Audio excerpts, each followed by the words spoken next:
IG, დავით ბეჟუაშვილის განათლების ფონდი და ბიზნეს მედია საქართველოს წარმოგიდგენთ. რას ვიყვება დრო.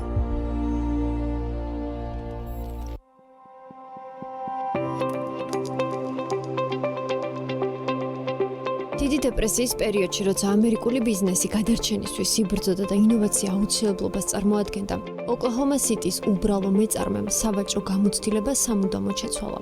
1927 წლის 4 ივნისს სილვან გოლდმანმა სუპერმარკეტების ქსელის ჰამფთი დამფთის მფლობელმა მსოფლიოს პირველი სავაჭრო ურიკა წარუდგინა. მარტივმა, მაგრამ რევოლუციურმა გამოგონებამ სამუდამოდ შეცვალა საცალო ვაჭრობა. იმ დროს სუპერმარკეტები საკონტროლო მოდელიდან თვითმომსახურებაზე გადავიდნენ. ეს კი მომხმარებელს აძლევდა საშუალებას პროდუქცია დახლებიდან თავად აერჩია. თუმცა ამ მოდელს სირთულე ახლდა. მომხმარებელს მხოლოდ ხელიდან კალათით შეეძლო ტვირთის ტარება. შესაბამისად, ისინი იძულებულები იყვნენ ნაკლები პროდუქცია შეეძინათ. გოლდმანმა შენიშნა, რომ თუ მომხმარებელს მეტი პროდუქციის ტარებისთვის უფრო მოსახერხებელ საშუალებას შესთავაზებდა, ისინი მეტსაც იყიდნენ. მან მექანიკოს ფრედ იანგთან ერთად შეიმუშავა დიზაინი, რომელსაც მკეცავი კალათის მატარებელი დაარქვა. პირველი მოდელი ლითონის დასაკეთ სკამს გავდა, თუმცა სკამის მაგივრად მასზე მოთავსებული იყო ორი მავთულით დამზადებული კალათი. ერთი ზედა ნაწილში, მეორე კი ქვეთაში. კონსტრუქცია 4 ბორბალზე იდგა და მარტივად გადაადგილდებოდა. მიუხედავად მისი სისწრაფე სიმარტივისა, ინოვაცია ფუნქციურად ძალიან ეფექტიანი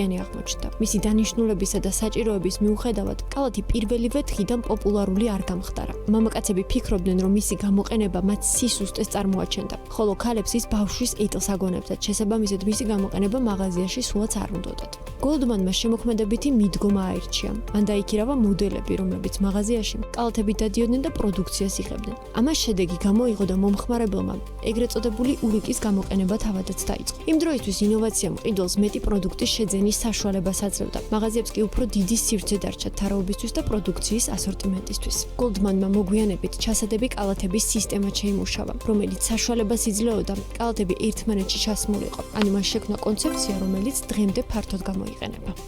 დღეს სავაჭრო ურიკა სუპერმარკეტების უცვლელი ელემენტია, თუმცა ყველაფერი დაკეცილი სკამით, ორი კალათით და ერთი ჭკვიანი მეწარმის ხედვით დაიწყო, რომელმაც კარგად დაინახა, რომ მოხერხებულობა მომხმარებლის ჩვევებს აყალიბებს. სავაჭრო ურიკა ნამდვილად არის სიმბოლო იმის, თუ როგორ შეიძლება პატარა დეტალმა დიდი ეკონომიკური და კულტურული ცვლილება გამოიწვიოს.